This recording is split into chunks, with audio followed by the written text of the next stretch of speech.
The collapse of a housing bubble in the United States market in 2007 and the subsequent subprime mortgage crisis sent the American economy spiraling downwards, with banks alone losing around $1 trillion according to some estimates. The domestic United States crisis eventually spilled over to other countries, leading to a global recession in 2008. The CEO of the Euro-Pacific Capital Investment Company and an economic analyst known for being among the few who predicted the 2007 subprime mortgage crisis in the United States that led to a global recession in 2008.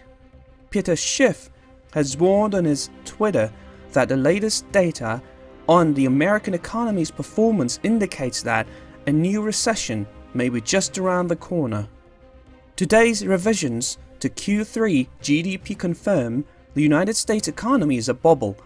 GDP growth is driven completely by excess consumer and government spending as the real economy contracts. But such spending is a function of debt, much of which can't be repaired, Schiff said in his tweet. The analyst further opined that the coming recession will be brutal and will hit the United States economy hard. This is not the first time that Schiff warns of a possible recession, but is the first time he does so with certainty about the American economy turning into a bubble.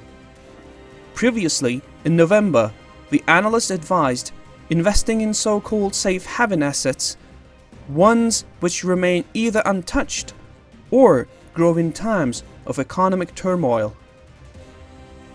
Government bonds have traditionally been popular type of such assets, but Schiff noted that with most countries keeping their key interest rates low or even negative, bonds are no longer to go to buys since their returns have drastically decreased. Instead, the analyst suggested partially swapping bonds in portfolios for precious metals, specifically silver and gold. Some later has seen increased attention lately, not only from investors, but also from some governments gaining over 15% in price this year alone. Specifically, Russia and China have become the biggest buyers of the precious metals over the last 2 years, while at the same time reducing their holdings of United States debt. Russia has sold most of its United States Treasury bonds since April 2018, investing in gold instead, while China has following suit, ceding first place in United States debt holdings to Japan in September 2019. The United States surviving the 2008 crisis was far from certain, and things were very much touch and go as the Treasury sought to get the political approval it needed to save us. The public had little idea about what went on behind the scenes,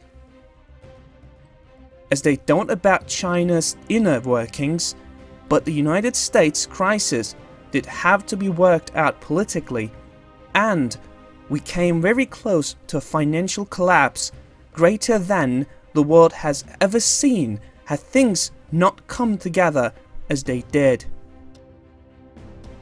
There is no need for this in China, as there is only one party, and this is a country where the pen is not only mighty, but has absolute power.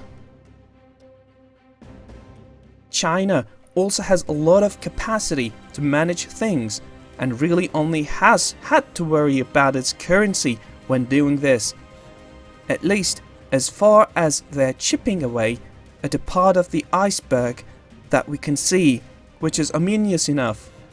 What's below the surface is much larger, and while we're not even that sure how bad the situation is with China's debt, the part of the iceberg that we can't see is estimated at 14 times bigger than the official numbers which are in themselves scary enough.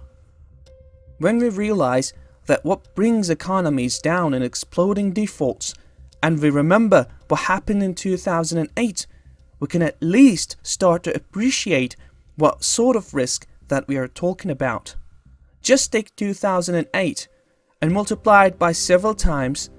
In the decades leading up to a crisis, United States banks, enabled by government policies that sought to promote home ownership, gave loans to those who could not afford to pay them off.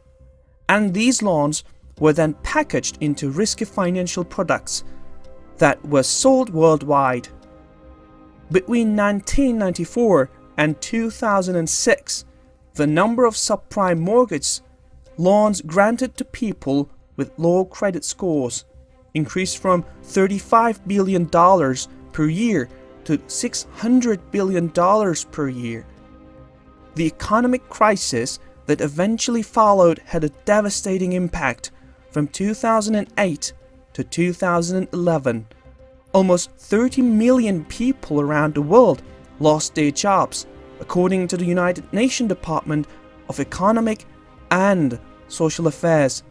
Officially, the United States government also spent $700 billion in bailouts for banks, although some experts argue the numbers are much higher, in the trillions. Without the crisis, Brexit would not have happened, and Trump will not be the President of the United States, says Martin Wolf, the chief economics commentator at the Financial Times.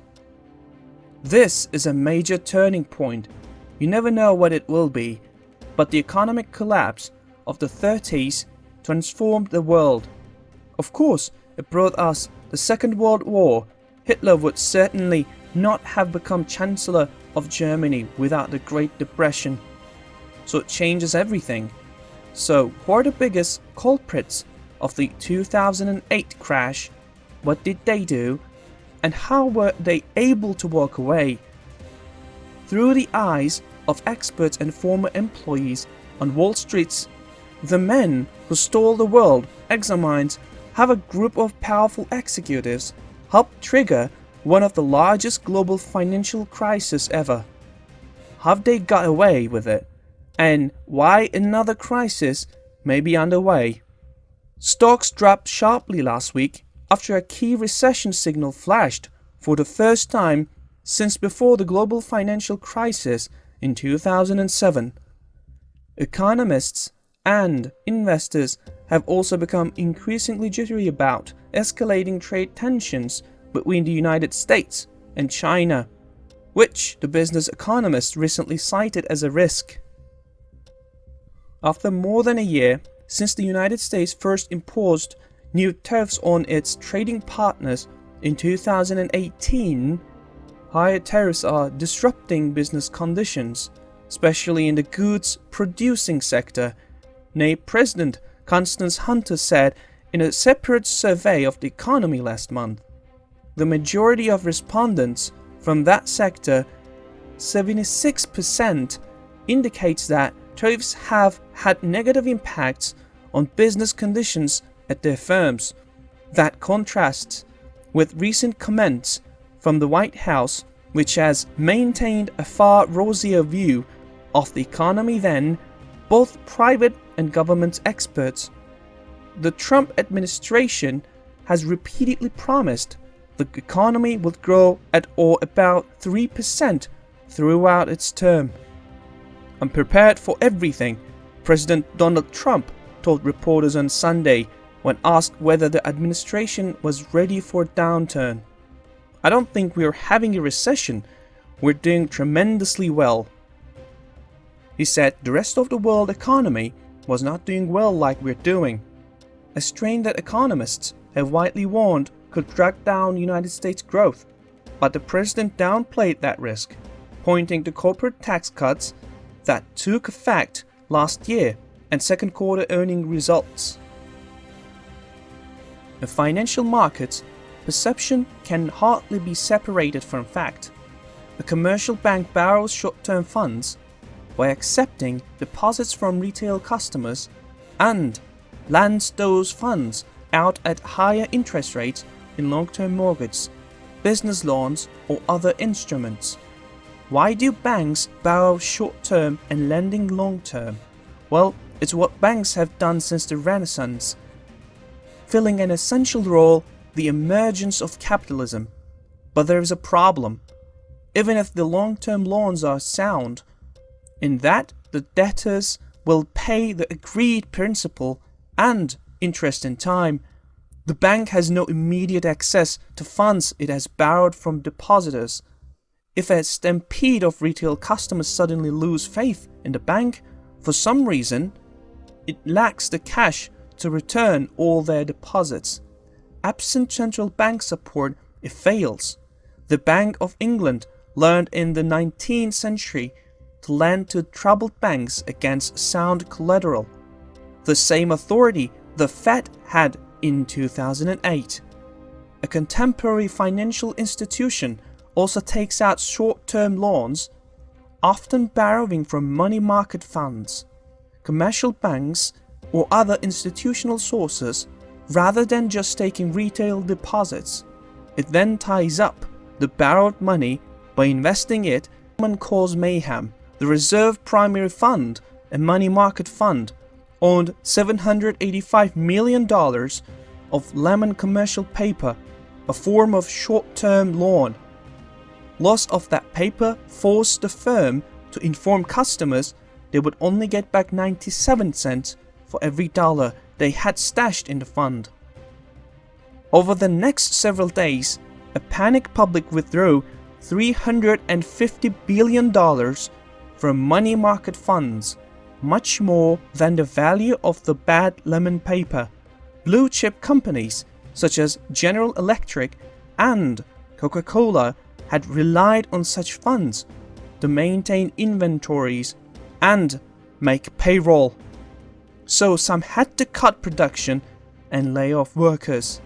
Most of the idea, comment, information, and criticism containing in these videos have been created by Daily News Report. Before making any important investment decision, use the information contained in these videos as a starting point for conducting your own research. If you make any investment or legal decision, it is advised to consult an expert before making this decision.